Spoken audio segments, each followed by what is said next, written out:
अस्सलाम वालेकुम everyone, welcome back to my YouTube channel Forces Stream. I hope कि आप सब लोग खैरियत से होंगे, ठीक ठाक होंगे। इस वीडियो में आपके साथ डिटेल शेयर करने वाली हूँ कि जितने भी इनिशियल मेडिकल के टेस्ट होते हैं, चाहे वो एएफएनएस है, पाकिस्तान आर्मी है या लेडी कैडेट कोर्स है या पीएएफ है, जीडीपी का टेस्ट है, जितने भी टेस्ट हैं उन सब में इनिशियल मेडिकल टेस्ट में क्या क्या चीज़ चेक की जाती है और कौन कौन सी चीज़ें ज़रूरी हैं। ठीक है, सो डिटेल शेयर करने के लिए ये पूरी वीडियो है, आपने इसको एंड तक देखना है ताकि आपकी सारी क्वेरी सॉल्व हो जाए। हम वीडियो स्टार्ट करने से पहले अगर आप मेरे चैनल पर नए हैं और आपने अभी तक फोर्सेस ड्रीम को सब्सक्राइब नहीं किया तो जल्दी से सब्सक्राइब कर दें, साथ पे बेल आइकन के बटन पर क्लिक करें ताकि मेरे आने वाली हर न्यू वीडियो का नोटिफिकेशन आपको बर वक्त मौसूल हो सके। इंस्टाग्राम पर फोर्सेस टीम के नाम से मेरा अकाउंट है, वहाँ पर भी लाजमी फॉलो करें और जो भी इम्पोर्टेंट पोस्ट होती है वहाँ मैं शेयर कर देती हूँ। सो स्टार्ट करते हैं। अच्छा, ये वीडियो जो है वो इनिशियल मेडिकल टेस्ट, चाहे वो पाकिस्तान आर्मी का हो, पाकिस्तान एयरफोर्स का हो, पाकिस्तान नेवी का हो, सो फीमेल कैंडिडेट्स के लिए इनिशियल मेडिकल टेस्ट में कौन कौन सी चीज़ें ज़रूरी होती हैं, कौन सी चीज़ों को चेक किया जाता है, सो वो मैं सारी डिटेल्स शेयर करने वाली हूँ आपके साथ। अच्छा, सबसे पहले आपकी ड्रेसिंग की अगर बात करें तो आपकी जो ड्रेसिंग है मेडिकल डे पर वो प्रॉपर होनी चाहिए। ठीक है, जिस तरह आपको साथ वाली पिक्चर्स पे नज़र आ रहा है कि फ्रॉक भी आप पहन सकते हैं, नीचे ट्राउज़र पहन सकते हैं या आप सिंपल शलवार कमीज़ भी पहन सकते हैं, बट आप टाइट्स या जीन्स वगैरह नहीं पहन के जा सकते। वैसे ये अलाउड होते हैं, टाइट्स और जीन्स पहन के जा सकते हैं, बट इसीलिए नहीं पहन के जाना है क्योंकि वहाँ पर आपके नीज़ वगैरह चेक किए जाते हैं। सो इसीलिए मुश्किल होती है काफ़ी उनको ऊपर करते हुए और जितना ही टाइम होता है तो फिर आपको जो मेडिकल ऑफिसर होता है वो बहुत अजीब नज़रों से देख रहे होते हैं। सो इसीलिए आपने सिंपल शलवार कमीज़ पहन के जानी है, ट्राउज़र पहन ले, शर्ट पहन ले और उसके साथ आप फ्रॉक भी पहन सकते हैं। ठीक है, मतलब खुला ट्राउज़र पहन ले जो आप इजीली ऊपर कर सके क्योंकि वहाँ नीज़ भी चेक होते हैं आपके। देन नेक्स्ट जो मोस्ट इम्पोर्टेंट स्टेप है वो है medical form filling. First listen the medical instructor very carefully, then fill your medical form with the help of instructor instructions. अच्छा, मेडिकल फॉर्म फिल करने के लिए आपको वहाँ पर जो मेडिकल ऑफिसर होता है वो डिटेल्ड इंफॉर्मेशन आपको प्रोवाइड कर देते हैं कि आपने मेडिकल का फॉर्म किस तरह फिल करना है। सो एक तो सबसे पहली बात यह है कि वहाँ के जो मेडिकल ऑफिसर हैं, जो भी इंस्ट्रक्टर हैं, जो आपको बता रहे हैं कि अपने मेडिकल फॉर्म इस तरह फिल करना है, तो पहले उनको अपने गौर से सुन लेना है क्योंकि वो आपको पहले ईच एंड एवरीथिंग क्लियर कर देते हैं। फिर बाद में जब आप उनसे क्वेश्चनिंग करते हो तो वो फ्रस्ट्रेट होते हैं क्योंकि ऑब्वियस सी बात है, सुबह शाम टेस्ट हो रहे होते हैं, 2 टाइम्स कंडक्ट हो रहे होते हैं, इतने ज़्यादा स्टूडेंट्स आते हैं तो बंदा फ्रस्ट्रेट हो जाता है। सो उनको वेरी केयरफुली आपने उनको सुनना है ताकि आपको सारी समझ आ जाए। आपने वहाँ वेट, हाइट और ईच एंड एवरीथिंग, आपने बायोडेटा फॉर्म कैसे फिल करना है, सो वो आपने उनको केयरफुली सुन लेना है। नेक्स्ट जो इम्पोर्टेंट पॉइंट है वो ये है कि आपने अपनी जो ब्लू बॉल पॉइंट है वो साथ लाजमी लेकर जानी है क्योंकि बहुत सारे कैंडिडेट्स साथ में बॉल पॉइंट नहीं लेकर जाते और एक बच्चा वहाँ लाया होता है, फिर वो वेट कर रहे होते हैं कि भाई वो फॉर्म फिल कर ले फिर हमें बॉल पॉइंट मिल जाएगी। सो आपने ऐसा नहीं करना, अपने साथ एक ब्लू बॉल पॉइंट लाजमी अपने साथ रखनी है। अच्छा, मेडिकल फॉर्म फिल करने के बाद आपको जो एक और बात बतानी है वो ये है कि जो आपका इंस्ट्रक्टर होगा और जो मेडिकल डॉक्टर होगा वो औरत ही होगी। ठीक है, वो औरत होगी क्योंकि वहाँ पर मेडिकल टेस्ट चेक करने के लिए डिफरेंट जो मेजरमेंट्स ली जाती हैं, तो उसके लिए जो भी डॉक्टर भी होंगी वो फीमेल्स होंगी और साथ में जो आपका इंस्ट्रक्टर होगा वो भी फीमेल होगा। और ब्लू बॉल पॉइंट आपने साथ लाजमी रखनी है मेडिकल फॉर्म फिल करने के लिए। उसके बाद जो बेसिक इन्फॉर्मेशन है वो ये है कि you will asked to remove your some clothes and stand up in a line in the form of groups. अच्छा, वो जो क्लॉथ्स हैं वो पूरे रिमूव करने के लिए बिल्कुल भी नहीं कहते, वो सिर्फ यही होता है कि आपने नीज तक ऊपर कर लेनी है अपनी ये ट्राउज़र वगैरह, और उसके अलावा वो नीज चेक करने के लिए उसके अलावा जो बाकी मेजरमेंट्स वगैरह हैं वो मैं आपको साथ साथ बताती हूँ। ठीक है, सो इसीलिए मैंने आपको बताया था कि आपने जीन्स वगैरह नहीं पहनी। उसके बाद आपने अपने जितने भी मेडिकल फॉर्म्स हैं, जितने भी आपके डॉक्यूमेंट्स हैं, वो अपने हाथ में साथ लेकर जाने हैं। यानी कि एक गर्ल को 1 बाय 1 वो अपने रूम में बुलाती हैं मेडिकल डॉक्टर्स और फिर साथ में अपने फॉर्म लाजमी लेकर जाना है। जो आपने इनिशियल मेडिकल का फॉर्म आपको दिया गया है, आपने उसको फिल करके साथ लाजमी अंदर रूम में लेकर जाना है क्योंकि अगर आप लोग नहीं लेकर जाते तो फिर यहाँ ज़्यादा प्रॉब्लम होना शुरू हो जाती है। सो इसीलिए आपने मेडिकल का फॉर्म जो वो आपको टेस्ट डे वाले दिन ही प्रोवाइड करेंगे वो अपने साथ अंदर लेकर जाना है। अच्छा, एक और इम्पोर्टेंट बात यह है कि जब इनिशियल मेडिकल के टेस्ट आप इनिशियल टेस्ट एविडेंस का देने जाते हो तो मोस्ट प्रोबेबली यही होता है कि आपका इनिशियल मेडिकल भी उसी दिन हो जाता है। तो इसीलिए आपने इनिशियल मेडिकल की लिए भी साथ साथ प्रिपरेशन कर लेनी है, यानी कि आपको जो इम्पोर्टेंट इंस्ट्रक्शंस इस वीडियो में मैं आपको दूंगी आपने उसके अकॉर्डिंग प्रिपेयर कर लेना।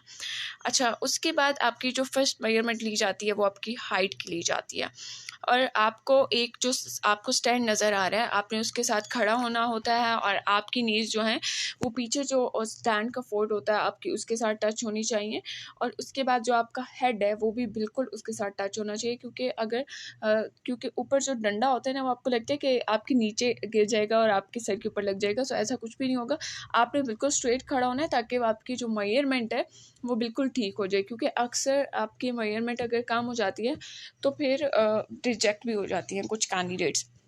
सो इसीलिए आपने बिल्कुल सीधा खड़े होना है और बिल्कुल स्ट्रेट देखना है, आपकी जो हेड है वो बिल्कुल स्ट्रेट होना चाहिए, आपने झुकना नहीं है। उसके बाद जो मिनिमम हाइट होती है गर्ल्स की वो 5 फीट होती है, और इसमें 1 से 2 सेंटीमीटर की रिलैक्सेशन होती है, जबकि एएफएनएस में भी रिलैक्सेशन दे देते हैं, इनफैक्ट जीडीपी में भी रिलैक्सेशन दे देते हैं हाइट की, लेकिन 1 से 2 सेंटीमीटर। इंचेस में कभी भी आपको रिलैक्सेशन नहीं मिलती। नेक्स्ट जो है वो आपका वेट लिया जाता है। वेट जो है वो अकॉर्डिंग टू बीएमआई आपकी हाइट को देखते हुए आपका वेट लिया जाता है। अगर आप लोगों का वेट कम है तो आपको 1 वीक का टाइम दिया जाता है वेट गेन करने के लिए, 1 से 2 वीक का टाइम दिया जाता है। अगर आप वेट गेन कर लेते हो तो फिर आपकी रिजेक्शन नहीं होती, बट अगर आपका वेट ज़्यादा है, आपका वेट गेन हुआ है, सो वेट लूज़ करने के लिए भी वेट गेन जितना ही टाइम मिलता है, यानी कि 1 से 2 वीक्स मिलते हैं, उससे ज़्यादा नहीं मिलते। और सिर्फ 2 केजीज़ 1 से 2 केजीज़ अगर आपका वेट कम है या ज़्यादा है तो उस पर रिलैक्सेशन मिलती है, उससे ज़्यादा अगर है तो फिर आपको रिलैक्सेशन नहीं मिलती है। नेक्स्ट जो है वो कलर ब्लाइंडनेस टेस्ट होता है। अच्छा, जो कलर ब्लाइंडनेस होती है वो फीमेल्स में ज़्यादा कॉमन है as compared to males. Males में कलर ब्लाइंडनेस नहीं होती। सो एएफएनएस के टेस्ट में भी और जीडीपी के टेस्ट में भी आपकी कलर ब्लाइंडनेस लाजमी देखी जाती है। सो इसीलिए जितने भी कलर ब्लाइंडनेस के ऑनलाइन टेस्ट हैं आप उनको लाजमी फिल आउट करें, आपको पता चल जाएगा। और कलर ब्लाइंडनेस जो है क्योंकि फीमेल्स में ज़्यादा कॉमन है, सो 20 में से जो 2 फीमेल्स हैं उनमें ये कॉमन है, इसी तरह अगर 100 में से 1 मेल में ये कॉमन होगी। सो फीमेल्स में थोड़ी सी ज़्यादा कॉमन है कलर ब्लाइंडनेस। सो आपने इसको अच्छे तरीके से देख लेना है। नेक्स्ट जो है 4th पे आपकी जो मेजरमेंट ली जाती है वो आपकी आई साइट टेस्ट होता है। अच्छा, आई साइट के लिए, आई साइट टेस्ट के लिए आपको 1 से 2 मीटर्स थोड़ा दूर खड़ा कर लिया जाता है, और सामने आपको एक बोर्ड नज़र आ रहा होता है, एक चार्ट नज़र आ रहा होता है, उसके ऊपर इसी तरह की अल्फ़ाबेट्स लिखे होते हैं, ABC लिखी होती है, राइट। सो चाहे वो जीडीपी का है, एफएनएस का है, एएमसी का है, पीएमए का है, इन सब में आपको रिलैक्सेशन दी जाती है। 6/6 जो है वो जीडीपी के लिए चाहिए होती है। सो जीडीपी में बिल्कुल भी रिलैक्सेशन नहीं होती, जबकि एएफएनएस में, एएमसी में, पीएमए में आपको रिलैक्सेशन दी जाती है। ठीक है, सो आपको ये कहा जाएगा कि आपने अपने एक आंख पे हाथ रखना है जबकि दूसरी आंख से पढ़ना है। सो जिस आंख पे आप हाथ रखोगे उसको ज़्यादा ज़ोर से नहीं दबाना, बिल्कुल हल्का सा हाथ रखना है, क्योंकि अक्सर जो कैंडिडेट्स होती हैं वो बहुत ज़ोर से अपना हाथ रख लेती हैं एक आंख पर, सो जिसकी वजह से उनको ब्लर दिखाई दे रहा होता है थोड़ी देर के बाद, क्योंकि फिर वो आपका हाथ की जो रोटेशन है वो करवाते हैं। पहले लेफ़्ट आइज़ पर आपका हाथ रखाते हैं, इसी तरह राइट, फिर आपकी राइट आइज़ पे आपका हैंड रखाएंगे, तो इसीलिए फिर दूसरी आंख से आपको ब्लर नज़र आना शुरू हो जाता है, तो इसीलिए ज़ोर से हाथ बिल्कुल भी नहीं रखना। उसके बाद जो अल्फ़ाबेट्स हैं, जो 6 वाली लाइन है वो सबसे पहले आपको पढ़ाई जाती है। पहले 7 वाली पढ़ाई जाएगी, फिर 6 वाली पढ़ाई जाएगी। अगर आपसे 7 वाली लाइन्स नहीं पढ़ी जाएंगी तो फिर वो आपको डायरेक्ट 4 वाली लाइन पे ले जाएंगे, वो आपसे ईजिली, क्योंकि वो थोड़ी सी ब्रॉड लिखी हुई है, बोल्ड लिखी हुई है, वो आप इजीली पढ़ लोगे। फिर इसी तरह आपके पास 5 की लाइंस लेकर आएंगे, फिर 6 के ऊपर लेकर आएंगे। अगर आपने 6 वाली लाइन पढ़ ली तो फिर भी आपका 6/6 होगा, अगर आपको 7 लाइन नज़र नहीं भी आ रही। लेकिन अगर आपको 6 वाली लाइन नज़र नहीं आ रही, 5 तक आप पढ़ सक रहे हो या 4 तक पढ़ सक रही हो, तो फिर आपकी 6/6 नहीं होगी। सो ज़्यादा से ज़्यादा जो है वो 1 या 2-3 अल्फ़ाबेट्स पर रिलैक्सेशन मिलती है, उससे ज़्यादा नहीं मिलती। और बहुत सारी गर्ल्स का भी ये भी क्वेश्चन होगा कि क्या ग्लासेस के साथ भी, तो जी ग्लासेस के साथ भी 6/6 होगी, तो देन आपको एक्सेप्ट किया जाएगा, पास आपका इनिशियल टेस्ट होगा। देन है हमारे पास 5th नंबर पर जो मेजरमेंट ली जाती है या जो चीज़ चेक की जाती है वो टीथ्स आ जाते हैं, राइट। सो आपके दांत चेक किए जाएंगे, दांत का मेडिकल चेकअप होगा। मैंने यहाँ पर डिफरेंट तरह की पिक्चर्स भी लगा दी हैं। अब आप देखें कि बिल्कुल राइट साइड पर जो टीथ हैं गर्ल्स के वो बिल्कुल वाइट और बिल्कुल साफ़ नज़र आ रहे हैं, इसमें कोई कैविटी वगैरह नहीं है। जबकि आप थोड़ा सा जो मिडिल में पिक्चर्स हैं आप उनको देखें तो उसमें कैविटी लगी हुई है। सो कैविटी के साथ जितने भी गर्ल्स होंगी उनको रेफ़र कर दिया जाता है एमएच में या सीएमएच में। सो बेहतर है कि अगर आपका अभी टेस्ट करीब है और आपकी कोई कैविटी है तो आप पहले ही उसका चेकअप वगैरह करवा लें, उस कैविटी को रिमूव करवा लें, उसका ट्रीटमेंट करवा लें। अदरवाइज़ फिर आपको डेट मिल जाएगी और आपका टेस्ट जो है वो थोड़ा सा डिले होता चला जाएगा। जबकि अगर जिन गर्ल्स के अभी टेस्ट होना है तो वो अपने टीथ्स को लाजमी ब्रश करके जाएं। वैसे तो हमें रोज़ाना अपने टीथ्स को ब्रश करना चाहिए, बट टेस्ट से पहले आपने लाजमी ब्रश करके जाना है।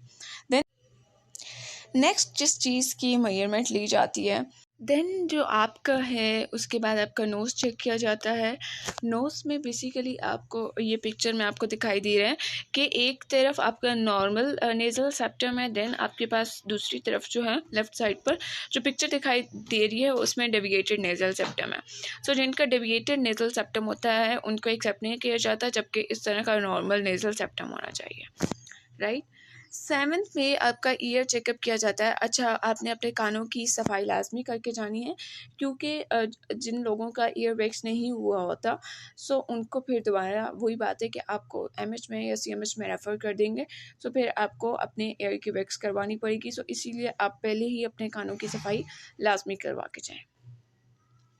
8 पर जो है वो आपके नेल्स चेक किए जाते हैं। नेल्स जो हैं आपको जिस तरह पिक्चर में नज़र आ रहे हैं आपने इसी तरह अपने नेल्स को बिल्कुल साफ़ करना है, लेकिन इतने बड़े नेल्स नहीं होने चाहिए। आपने कटिंग करके अपने नेल्स की जानी है, ठीक है। जिस तरह यहाँ पर आपको डिफरेंट टाइप्स ऑफ की पिक्चर्स नज़र आ रही हैं, आप ये एक तो बिल्कुल नॉर्मल पिक्चर नज़र आ रही है नेल्स की, उसमें उसके थोड़े से बड़े हुए नेल्स हैं, सो आपने बिल्कुल ऐसे नहीं करना। एक ऊपर बिल्कुल ख़राब नेल्स हैं, ठीक है, ब्रिटल नेल्स की पिक्चर नज़र आ रही है, सो आपके ऐसे भी नेल्स नहीं होने चाहिए। कुछ लोग तो अपने नाखून को चबाते हैं, खा लेते हैं, ऐसा नहीं करना।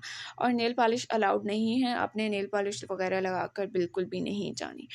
उसके बाद आपने पिक्चर दिखाई दी है कि आपने अपने नेल्स को कट करके जाना है। उसके बाद आपके फूट की फिंगर्स देखी जाएंगी कि पाँव की जो उंगलियां हैं वो बराबर हैं कि नहीं हैं, उनमें कोई डिफ़ॉल्ट तो नहीं है। सो आपको जो लेफ़्ट साइड पे पिक्चर नज़र आ रही है उसमें जो नेल्स हैं, एक तो वो ब्रिटल नेल्स हैं, उनके ऊपर नेल पॉलिश लगी हुई है, ऊपर से ख़राब भी हुए हैं। सो आपको बिल्कुल ऐसे नेल्स नहीं होने चाहिए और एक्स्ट्रा फिंगर भी है, सो इनको भी रिजेक्ट कर दिया जाता है, इनको एक्सेप्ट नहीं। सो आपके जो फुट की फिंगर्स हैं वो बिल्कुल ठीक होने चाहिए, नेल्स आपके फुट के भी कट होने चाहिए, राइट।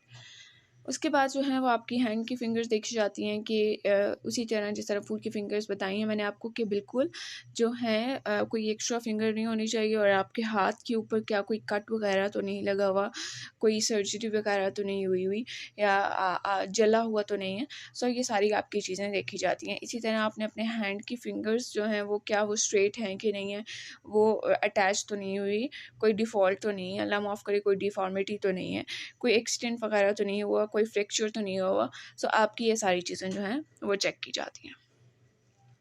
उसके बाद नी नॉकिंग चेक की जाती है। अच्छा, नी नॉकिंग में आपको नज़र आ रहा है कि एक नॉर्मल है, नॉर्मल में यानी कि आपकी जो नी है वो नॉक्स तो नहीं हो रही है, उसमें एंगल कितना बन रहा है। इसी तरह जो आपका नी नॉक्ड है वो आपको नज़र आ रही है कि एक पिक्चर में कि उसकी जो नीज़ हैं और उसके पाँव जो हैं वो बिल्कुल साथ जुड़ नहीं रहे। उसके नीज़ को अगर नॉक करो तो उसके पाँव सेपरेट हो जाते हैं, राइट। सो फिर बोर्ड लेग्स भी आ रहे हैं, यानी कि जिनको आर्थराइटिस वगैरह होता है, सो उनकी इस तरह की लेग्स होती हैं, सो आपकी नी नॉकिंग भी चेक की जाती है। उसके बाद 12th नंबर पर जो चीज़ मेजर की जाती है वो आपका एंगल है, ठीक है। कि क्या कोई अब नॉर्मेलिटी तो नहीं है। अब आपको यहाँ पर नॉर्मल का भी नज़र आ रहा है, उसके बाद आपका ये कबिटस वल्गस भी नज़र आ रहा है, यानी कि उनके जो अगर एंगल चेक किया जाए तो जो अब नॉर्मल होता है उनको भी रिजेक्ट कर देते हैं, जिनका नॉर्मल होता है उन्हीं को सिर्फ रखा जाता है। उसके बाद मोस्ट इम्पोर्टेंट वो फ्लैट फीट चेक किया जाता है। अच्छा, जिन गर्ल्स का जो फ्लैट फीट होता है उनको भी रिजेक्ट कर देते हैं। आपका नॉर्मल फुट जो है वो इस तरह होना चाहिए, आपको पिक्चर में नज़र आ रहा है। जो फ्लैट फुट है वो भी आपको नज़र आ रहा है और जो होलो फुट वो भी आपको नज़र आ रहा है।